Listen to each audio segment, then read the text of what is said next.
Hello everyone, আমি রূপা। আমার নতুন একটি ব্লগে সবাইকে ওয়েলকাম। তো সকাল এখন 8:30 বেজে গিয়েছে, আর এই যে আমি এক কাপ চা নিয়ে চলে গেছি একদম বাইরে। ভেবেছি বাইরে আজকে দাঁড়িয়ে দাঁড়িয়ে চা খাবো আর বাইরের পরিবেশটা দেখবো, কিন্তু দেখছি বাপরে বা বাইরে সকাল থেকে যা রোদ্রু, আর বাইরে চা খাওয়া যাবে না। তাই চায়ের কাপটা নিয়ে আবার ভেতরে চলে এসেছি। এদিকে 9টা বেজে গেছে, সকালে ব্রেকফাস্ট বানানোর টাইম হয়ে গেছে। তার উপর আজকে আবার রবিবার, হাজব্যান্ড কিন্তু বাড়িতেই আছে। আর আমি যে এখন ব্রেকফাস্ট বানাবো সেটা হচ্ছে চকল পিঠে। এটা আমার হাজব্যান্ডের ভীষণ পছন্দের একটা খাবার, কেননা অনেক লাইট ওয়েট হয়, তো সেই কারণেই। তো আমি তো এক এক করে চকল পিঠেটা বানিয়ে নিলাম। এর সাথে কিন্তু টমেটো চাটনি ছিল। আর তারপর যেটা আমরা করে থাকি সেটা হচ্ছে একটু দুধ চা। আমাদের ব্রেকফাস্টের পরে একটু দুধ চা না হলে হয়ই না। কি করব বলো, যতই ভাবি চাটা ছেড়ে দেবো আর খাবো না, তবু এখন কিন্তু অনেকটা ছেড়ে দিয়েছি। এখন বলতে পারলে ব্রেকফাস্টের পরে আমি আর চাটা খাচ্ছি না, তবে আজকে কিন্তু খেয়েছি। তো এদিকে সবাইকে ব্রেকফাস্ট দেওয়ার পরে আমি কিন্তু এখানে ব্রেকফাস্ট করে চাটা খেয়ে একটু, হাজব্যান্ড যেহেতু বাড়িতে ছিল, ছুটির দিন, সে মুভি দেখছিল, তার সাথে বসে আমি একটু মুভি দেখেছি। কেননা আজকে রান্নাবাড়ি একদম কোনো ঝামেলা নেই। আজকে একদম সিম্পল রান্নাবাড়ি হবে। আজকে হবে মাটন আর হবে পোলাও। তো সেই জন্য ভাবলাম এখন তো কেবল ওই 10টা মতো বাজে, ওর একটু দেরি করে শুরু করলেও কোনো ব্যাপার না।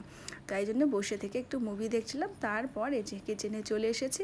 এই যে মটনটাকে ফ্রিজে রাখা ছিল, মটনটা বের করে দিয়েছি। এখন এটাকে ভালো করে ধুয়ে পরিষ্কার করে নেব। আর আমাদের বাঙালিদের মটন মানেই চাই বড় বড় সাইজের আলু। সেই জন্য দেখো আমি কিন্তু 4টা পরিমাণ আলু নিয়েছি। এইগুলোকে মাংসে খেতে কিন্তু বেশ ভালো লাগে। আর এই যে গোটা গোটা রসুন, এটাও কিন্তু মাংসে আমি দেবো, একদম গোটা গোটাই দেবো। তো সব কিছু পরিষ্কার করে নেওয়ার পরে প্রথমে আলুগুলোকে ভেজে নেব। মাংসে না, এই বড় বড় করে যে কেটে রাখা আলু, এটা কিন্তু ভেজে দিলেই বেশি ভালো লাগে। আমিও কিন্তু অনেক সময় না ভেজেই দিই, তবে কেন জানি না মনে হয় না ভেজে দেওয়ার থেকে ভেজে দিলে ওর টেস্টটা একটু বেশি আসে। তো সেই জন্য আমি কিন্তু একদম এটাকে লাল লাল করে ভেজে নিয়েছি। আমার এটা ভাজা হয়ে গেছে। তারপর ওই তেলের মধ্যে একটু তেজপাতা, জিরে আর গোটা গরম মশলা একটু থেঁতে করে ফোড়ন দিয়েছি। তাতে দিয়ে দিলাম বেশি করে পেঁয়াজ কুচি। আর এই মাটনে বেশি করে পেঁয়াজ কুচি দিলে তবেই কিন্তু ভালো লাগে। তো আমি এখানে অনেকটা পরিমাণ পেঁয়াজ কুচি দিয়েছি। আর আমি কিন্তু আগে থেকে মশলাটাও বেটে রেখেছি। ওই মশলার মধ্যেও একটা ছোট্ট পেঁয়াজ দিয়েছি যাতে গ্রেভিটা ভালো আসে। আর পেঁয়াজটা একটু ভাজা হতেই তার মধ্যে আমি আমার বেটে রাখা মশলাটা দিয়ে দিয়েছি। এখন আর কি, এখন এটাকে কষাতে হবে ভালো করে। তো এই মশলার মধ্যে আমি এখন স্বাদ মতো নুন, পরিমাণ মতন হলুদ, আর যেটা আমি সবসময় দিয়ে থাকি সেটা হচ্ছে লাল লঙ্কার গুঁড়ো, যাতে কালারটা ভালো আসে। তো এই যে সব কিছু দেওয়ার পরে ভালো করে এটাকে কষিয়ে নিতে হবে। এই মশলা কষানোটাই তো অনেক বড় একটা কাজ। চলো, আমার তো মশলাটা মোটামুটি কষানো হয়ে গেছে, কেননা তেল ছেড়ে দিয়েছে। তো মশলাটা কষানোর পরে আমি কিন্তু তারপর মাটনগুলো মশলার মধ্যে দিয়ে দিয়েছি।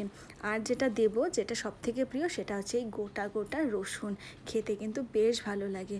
তো সব কিছু দিয়ে দেওয়ার পর এখন আর কি, এখন ভালো করে মিক্স করে দিয়ে একটু কষিয়ে নেব। এই যে আমি কিন্তু এখানে কষিয়ে নিচ্ছি। আর আমি কিন্তু এটা কষানোর পরে আবার একটু প্রেশারেও দেবো, 2টো মতো সিটি দেবো। সেই কারণে আমার কিন্তু কষানো হয়ে গেছে। তারপর আমি প্রেশারের মধ্যে দিয়ে তার মধ্যে ভেজে রাখা আলুগুলো দিয়েছি। বাস জাস্ট 2টো সিটি দিলেই এটা হয়ে যাবে। আর এই যে হবে পোলাও। পোলাওয়ের জন্য কিন্তু চালটা একদম ধুয়ে ঝরঝরা করে নেওয়া হয়েছে। পোলাওটা আজকে বানাবে আমার শাশুড়ি মা। ততক্ষণে আমি একটু বাইরে আবার একটু গিয়েছিলাম বাগানটা দেখতে। আর এদিকে আমার শাশুড়ি মার কিন্তু পোলাওটা মোটামুটি বানানো হয়ে গেছে। সে কি সুন্দর গন্ধ বেরোচ্ছিল, মানে ঘি গরম মশলার গন্ধে বাড়িটা পুরো ম ম করছিল। তো আজকে আমাদের এটা লাঞ্চ ছিল, পোলাও, মাটন কষা, আর সাথে ছিল আর কিন্তু দইয়ের রায়তাও ছিল।